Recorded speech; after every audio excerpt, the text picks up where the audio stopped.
House of the Dragon, Episode 3 Review. It's hunting season for the Targaryens, but their internal squabbles are getting worse. It may feel like it's only been a week, but years have passed back in the Seven Kingdoms. Almost all the problems that stood in the previous installment remain, except for the ones that have grown considerably worse. But after that familiar theme plays and those clockwork credits spin, this week's episode comes with a little homework. Time to start making notes on the Lords of Westeros, because the movers and shakers have arrived in great numbers now, and they're beginning to look like sharks in the water. It's been 3 years since the events of the last episode, when Viserys announced his intention to wed Alicent Hightower to the delight of absolutely no one, except her father Otto. Now, that fateful decision has borne the king fruit both ripe and rotten. On one hand, he and a very pregnant Alicent are celebrating the second birthday of their son Aegon, and the king seems content in his marriage, to, I will stress once again, an underage girl. On the other hand, the king has alienated his daughter and heir Rhaenyra, and worse, lost the loyalty of the powerful Lord Corlys Velaryon. Second of his name largely exists to demonstrate what an ineffectual ruler Viserys has become. Whenever any of his advisors bring up the war in the Stepstones that Corlys and Daemon are losing badly, and whose outcome poses a very real danger to the Seven Kingdoms, Viserys all but mashes his fingers in his ears and goes, la, la, la, can't hear you. He's also waffling over the matter of Rhaenyra's future. As a woman who's come of age, not to mention the heir to the Iron Throne, it's vital that the princess takes a husband. Preferably, that groom-to-be should be powerful enough to forge a useful alliance for the Targaryens, but not so powerful that he tries to make a grab for the throne. Instead, the king prefers to stare into the middle distance, getting smashed on a goblet of Arbor Red and stewing over the fact that his daughter hates him and his lords view him as weak and indecisive, because he is. The episode is centered around the world's most anticlimactic stag hunt, an absurdly lavish affair on the edge of the Kingswood in celebration of Aegon's birthday, because there's nothing a toddler loves more than a bloody deer carcass. And speaking of the lords of Casterly Rock, there's a new lion kicking around, Jason Lannister, Jefferson Hall, a swaggering frat bro with his eye on Rhaenyra. With the tacit encouragement of Viserys, Jason makes a move on the princess. I'd do anything for my queen, or lady wife, he says, after bragging about how dope his castle is. She rejects his proposition like the steaming turd that it is. Just like the audience, the princess is extremely over her father's shit, not to mention all the gossipmongers at court. If House of the Dragon took place in the modern era, she'd be walking around dressed in head-to-toe Hot Topic and listening to Paramore.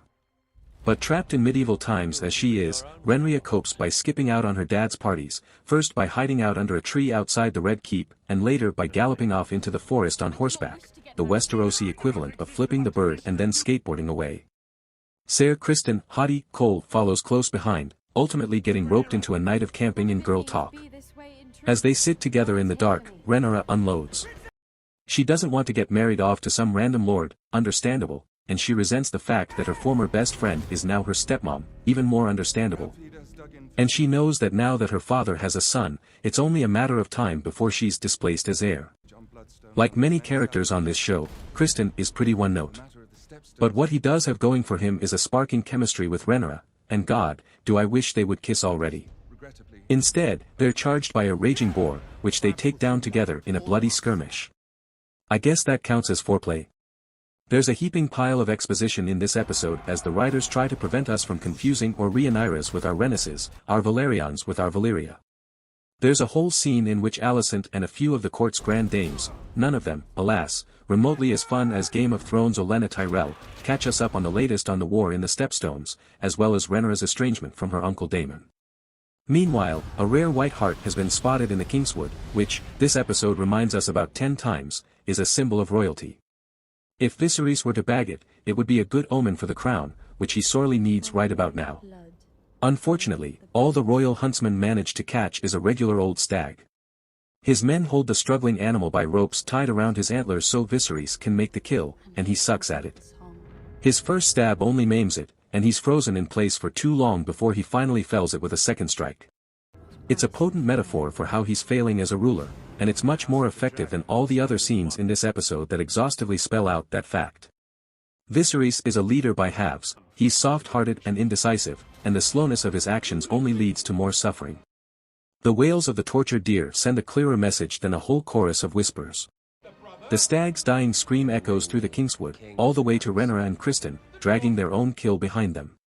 The white heart may not have appeared for Viserys, but it does for his daughter, and she takes her own brand of decisive action by letting it walk away with its life.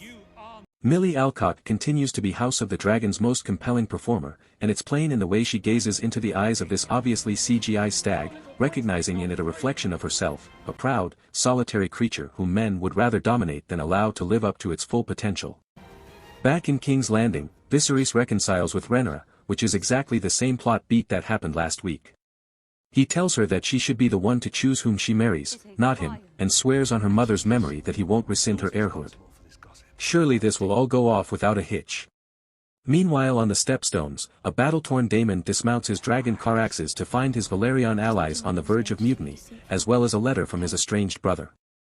In it, Viserys reveals that he's finally decided to come to the aid of Daemon and Corlys' forces despite their disloyalty, and troops and dragons are already on the way. Daemon reacts to this news with his trademark calm, beating the king's messenger bloody with the crest of his helm. His tantrum takes him all the way to the crabfeeder's hideout, Sans Dragon, waving a white flag of surrender. But it's a double cross. As one of the raiders bends down to accept his proffered sword, Daemon seizes the hilt and runs the other man through. What follows is a thrilling scene, especially after the glacial pace of the rest of the episode. Daemon is a one-man army, charging up the beach toward the crabfeeder himself, weaving his way through a hail of arrows, annihilating every man in his path on the tip of his sword. And just when he's finally surrounded and death seems certain, huge gouts of fire sweep through the lines of men. It's the two dragons Viserys promised, good timing. Definitely not a deus ex machina. While the Targaryen and Valyrian forces duke it out with the raiders, Daemon doesn't hesitate to make his big move. He books it for the cave where Crabfeeder's hiding, and soon re-emerges dragging his enemy's severed torso behind him, trailing intestines through the filthy sand. Daemon doesn't speak a single word in this episode, which is highest trump card he could play, compared with the talky waffling of his brother. The rebel prince may be a monster, but he's pure action and determination, and it may just win him the throne one day. After all, as the old Westerosi aphorism goes, words are wind. As we settle into these new characters, and that blood-soaked credit sequence, it's all feeling awfully familiar. This is Game of Thrones as we know it, almost to a fault, with all the same backstabbing and family dramas. The principal house sigils are different and that's about it. But that's no bad thing, if they can hold our attention and keep us guessing, and if we keep seeing dragons going ape like this. Verdict. This episode is a slow burn that introduces new characters and indulges in gossip before unleashing that huge, fiery finale. Viserys is a vacuum, so weak that he can't hold the bigger characters in orbit around him, and it's becoming a problem. The bickering is only going to get bloodier. While it's all starting to feel a bit familiar, this episode still manages to keep our attention, and sneak in some good dragon action.